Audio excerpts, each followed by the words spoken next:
Radio Veritas Asia Telugu విభాగం శ్రోతలకు స్వాగతం సుస్వాగతం.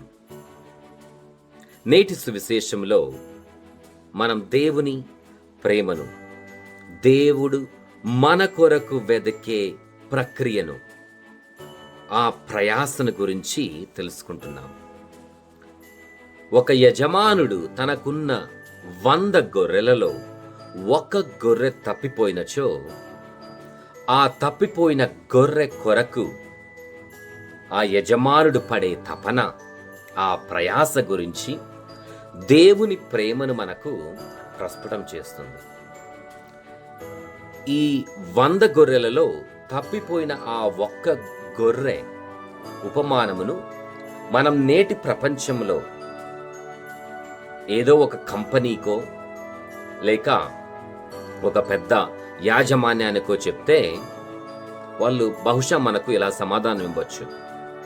ఒక్కటే కదా, పోతే పోయింది, ఇంకా 99 ఉన్నాయి కదా, ఆ ఒక్కదాని కోసం నా సమయాన్ని, నా శక్తిని ఎందుకు వృధా చేసుకోవాలి?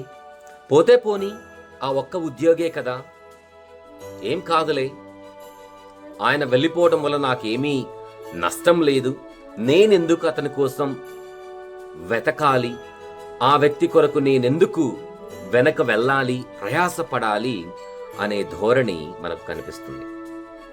కానీ దేవుని పిచ్చి ప్రేమ ఏంటంటే, ఆ తప్పిపోయిన ఒక్క గొర్రె కోసం, ఆ ఒక్క వ్యక్తి కోసం, ఆ ఒక్క ఆత్మ కోసం దేవుడు పడే తపన, తన కుమారుడైన యేసు క్రీస్తు ద్వారా మనలను వెదకి రక్షించుట కొరకు తండ్రి దేవుడు పడే వ్యధ, ఆ బాధ అంతా ఇంత కాదు. అందుకే ఆ తప్పిపోయిన ఒక్క వ్యక్తి దొరికినప్పుడు పరలోకములో ఆనందము, మహానందము ఉండునని నేటి సువిశేషం మనకు తెలియజేస్తుంది.